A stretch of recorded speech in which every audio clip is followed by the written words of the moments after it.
Kosovo, 2002.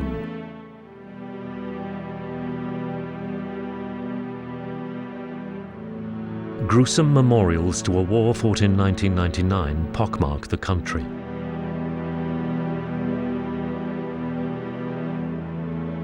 Now the United Nations is introducing the idea of justice. They're starting with housing rights.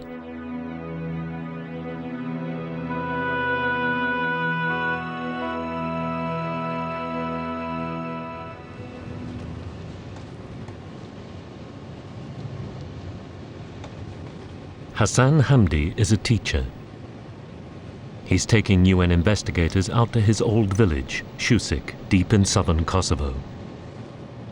My village was 90% all burned.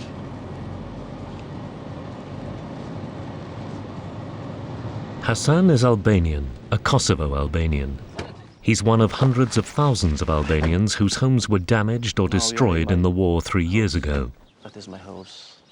When the communist dictator Slobodan Milosevic decided to Serbianize Kosovo. The Albanians returned to Kosovo after NATO had bombed Yugoslavia into submission, then took their revenge. Serbians were driven from their homes. Yes, you can see and hear. Now both they and Albanians who lost houses, more than 75,000 in all, are looking to unmake the UN mission in Kosovo to introduce the rule of law. This is my house.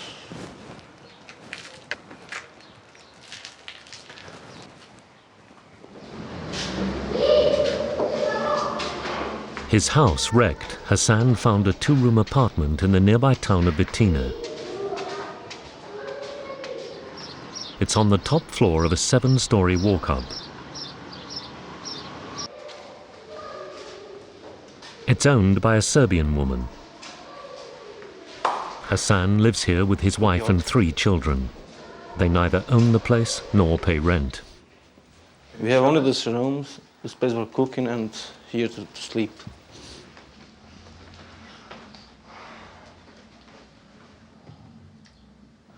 After the war, when I saw my house was burned, I came here, and after that came that woman and said, "She's my flat."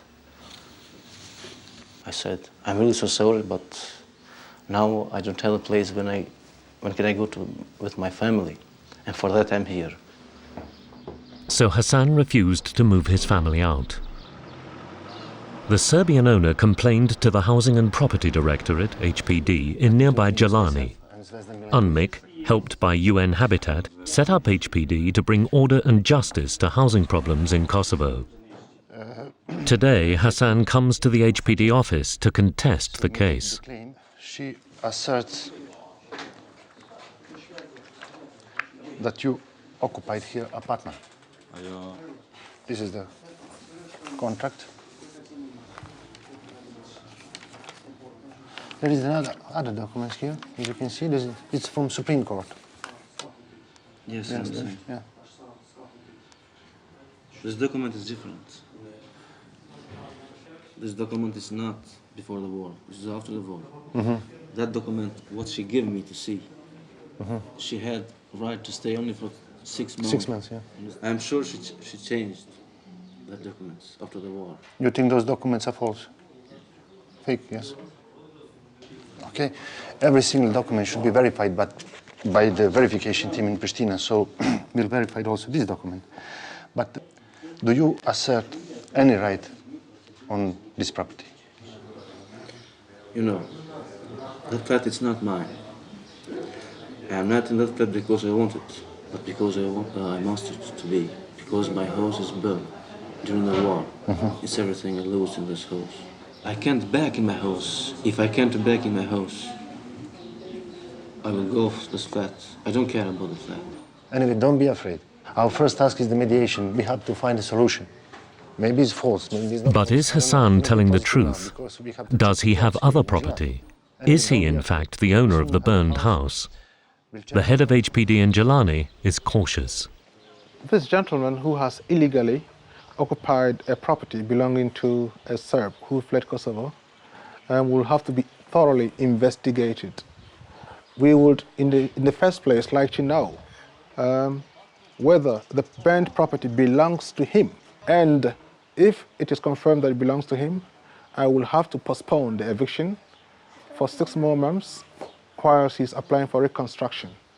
But if it ever happens that he owns a property somewhere else and he's profiting from the situation to occupy someone's property in town, then I'll have to use forceful means to evict him from the property.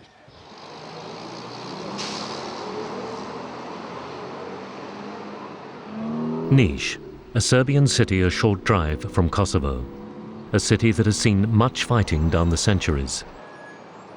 UN Habitat has reached out to Serbian refugees now living here in an effort to help them recover their homes back in Kosovo. Maja Drakulovic is 100 miles from her hometown of Prizren in Kosovo, forced out of her home by the Albanian KLA, the Kosovo Liberation Army. She's come to HPD to try and get her apartment back or get compensation. Dobar dan. Dobro. Kažete mi, došli ste zbog čega? It's perhaps ironic that Maja's interviewer is also a Serbian Kosovar refugee, also from Prizren, the only member of her family to find work here.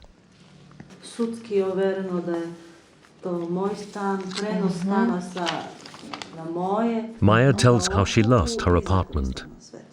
Maja had just told me that the apartment was allocated to her husband, but he was killed in Korisha by the terrorists.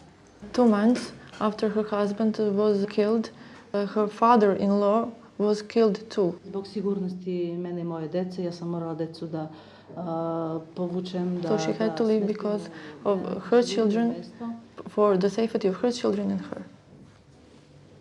Kažite mi, Maja, da li biste htjeli da se vratite? Would she go back to Kosovo?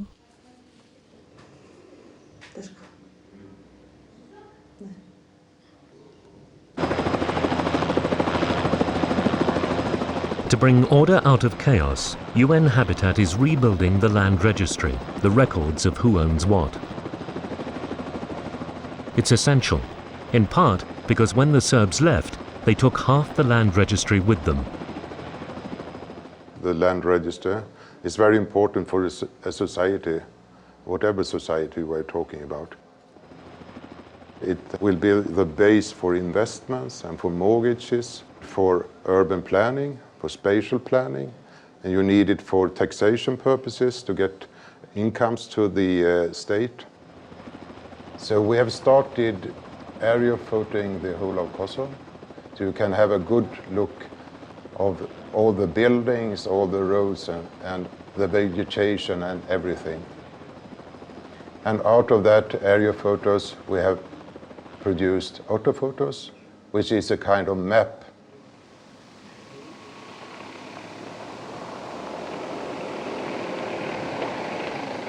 After photographing the whole province from the air, he got his team of local engineers to resurvey the whole province. They are very precise. Yes, we know exactly where we are on the world with accuracy in 4 millimeters.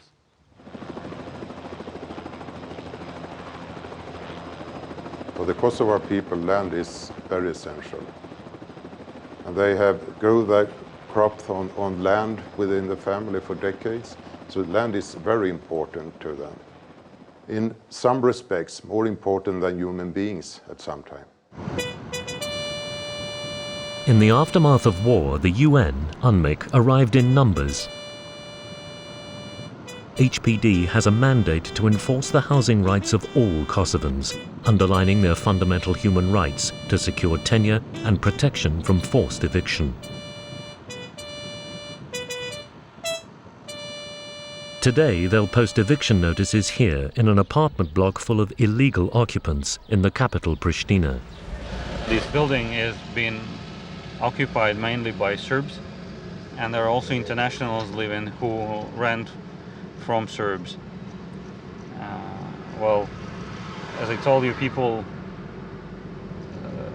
have to present the documents proving that they are legally in the property. some Serbs were renting out apartments of their neighbors without even telling them about it. And they were collecting rent from internationals, earning money on somebody else's property. And at the same time, these guys in Serbia, they live in very poor conditions, sometimes just renting a garage or paying rent to some host family or living in a collective center. And they don't know that somebody else is renting their apartment out.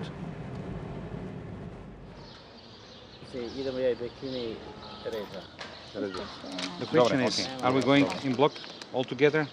Or whatever you plan Because before you go. If you want to hit all the 5 entrances all together, go ahead and do this.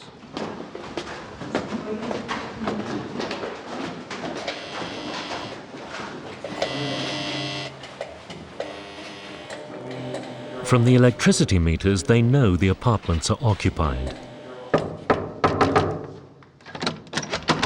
Often, people pretend not to be there. Today, they're posting 23 eviction notices.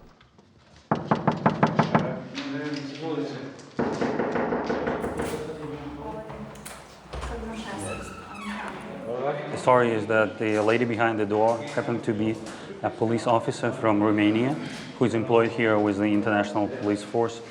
And she was occupying this property for a long time. Why? It's not written on your forehead that you are a police officer? So what we advised her to do is to produce the original documentation. Then we will not take it under administration, we will not evict them.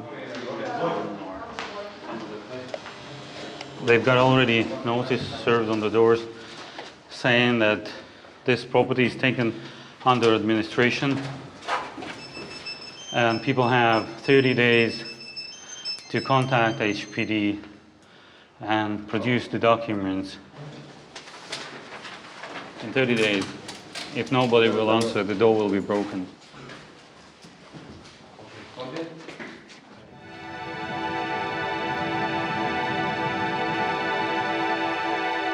Kosovo is a big landlocked bowl, a plain in the heart of the Balkans. It lies in a cradle of featureless hills. It looks innocent enough, but is crowded with Serbian dead. When they died, they took their greatest civilization with them to the grave.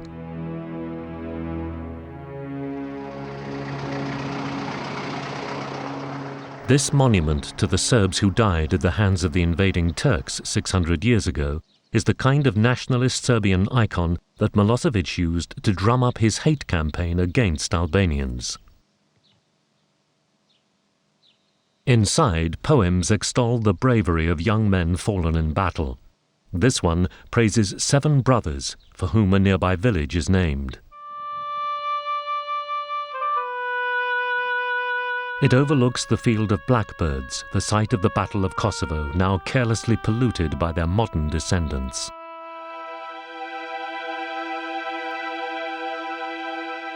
To the south lies Gretchen Monastery. This building is testimony to the unique quality of the Nemean medieval Serbian Empire.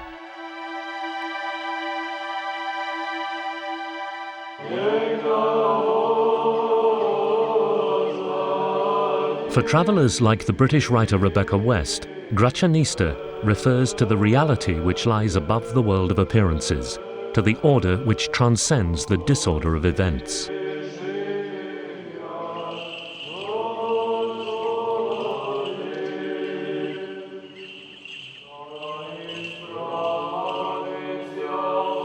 And every year on June 28th, Serbians religiously remember the day they lost the Battle of Kosovo in 1389. Beautiful frescoes cover almost every inch of the church. In a side chapel, the Old Testament prophet Elijah sits enclosed in a womb of rock. On either side, highly stylized little trees symbolize barrenness. The old man Elijah, wrapped in a sheepskin, throws his head back in an ecstasy of thought. He wants for nothing. A rook brings food. For some Serbs, This fresco crystallizes the central truth of this civilization: mysticism without suffering. But many Serbs remember their suffering. The Turks cut out the eyes of these figures. The frescoes, never restored, still bear testimony today.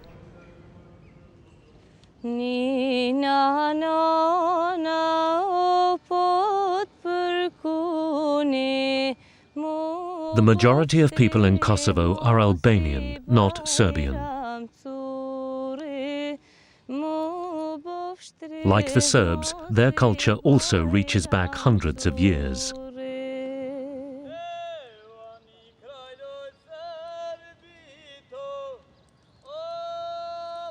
This dance is about Albanian unity.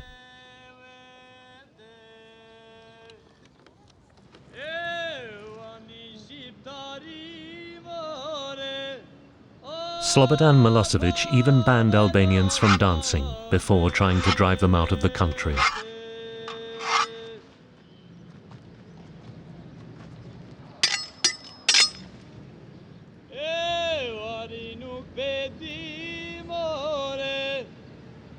Here, the warriors engaged in a blood feud are admonished to become blood brothers in the name of Albanian unity.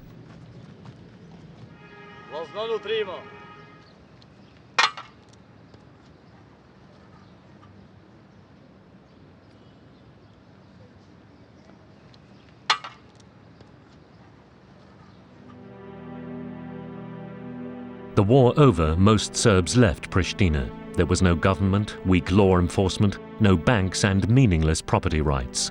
There was no basis for an economy. Organized crime took over. It's a cruel irony that the area that is most successful for interethnic cooperation between Kosovo Albanians and Serbs is in organized crime. Organized crime has a very strong hold on most aspects of life in the Balkans. Not only is it accepted and tolerated by the people who accept it, it is also part of the government of the region. It's only now, after 3 years of occupation, that the UN forces of law and order are beginning to have an impact on organized crime. Yesterday, on the 24th of June, all local bosses, director of this factory and his deputies were arrested. When local police officials came to this factory, 20 tons of tobacco were found without any records, without any documents. This tobacco factory in Jelani was recently closed down. The top management team are alleged to have been producing counterfeit cigarettes for markets all over the Balkans. Director and deputies, they gave very different information. At first they confirmed that the owner of this tobacco was one Albanian businessman. Later they started to confirm that it was a European guy from Austria.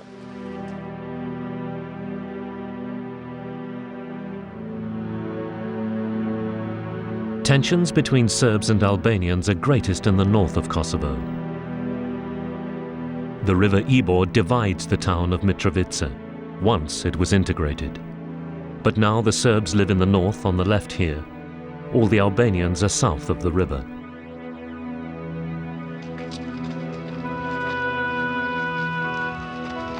Mrs. Husseini is Albanian. She has an apartment in the north. She was driven out by Serbs.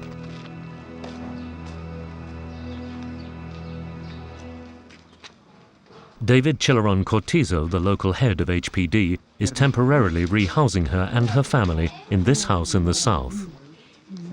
It belongs to a Serb who was driven out by the Albanians.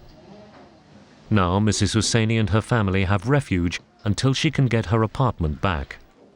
She will likely be here for years.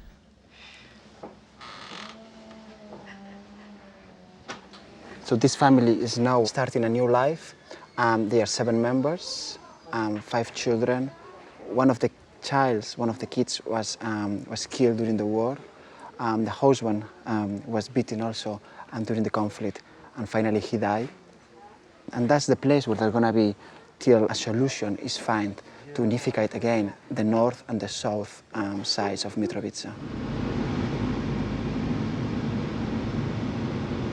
With most Serbs driven out of Kosovo and money pouring in from the European Union, from expatriate Albanians, even from organized crime, there is building everywhere. Albanians are homesteading with the abandon of cowboys in the old American West. You don't need to look too far to see new construction happening in Kosovo. It's happening everywhere. The problem that we have is that we don't have a system that facilitates the legal construction of these properties. Illegal construction is everywhere. Albanians illegally build new tops on apartment blocks, even though Kosovo is in an earthquake zone.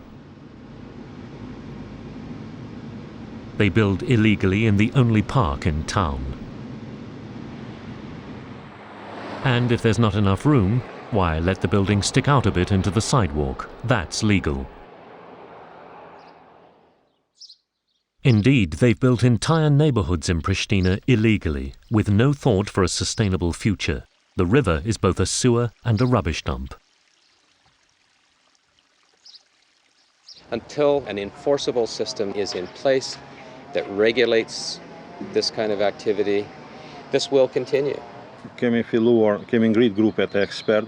With the groups of experts that are being formed now and the legal experts, which we have help from Habitat's program, Kosovo, within 2 years, we think that we will have an action plan being prepared, which will help in making some order in all this chaos.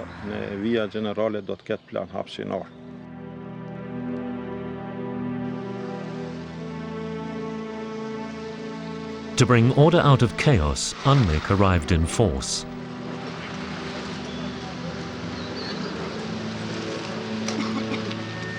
For 2,000 years, outside powers have tried to repress this growling underbelly of Europe, a growling that in the past has led to world war.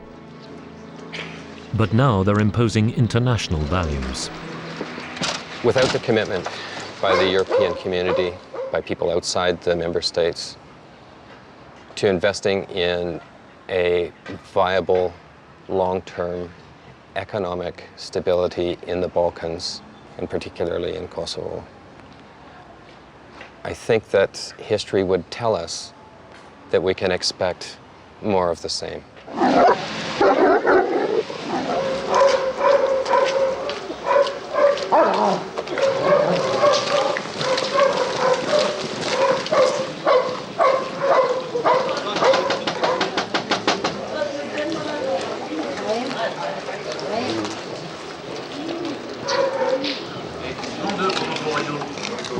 We identified 23 families which got their own houses rebuilt already, but they still prefer to use both accommodations.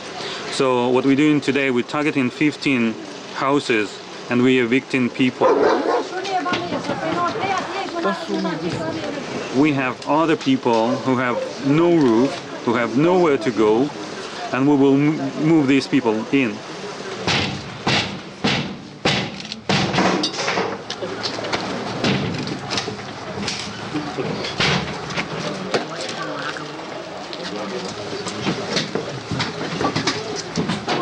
This is Europe. In Europe, we apply the law. That's it. You have 30 days warning. So you can go and see. No, it's not my problem. It's not my problem. We have the pictures. Your house has been rebuilt. Sorry, you're moving out.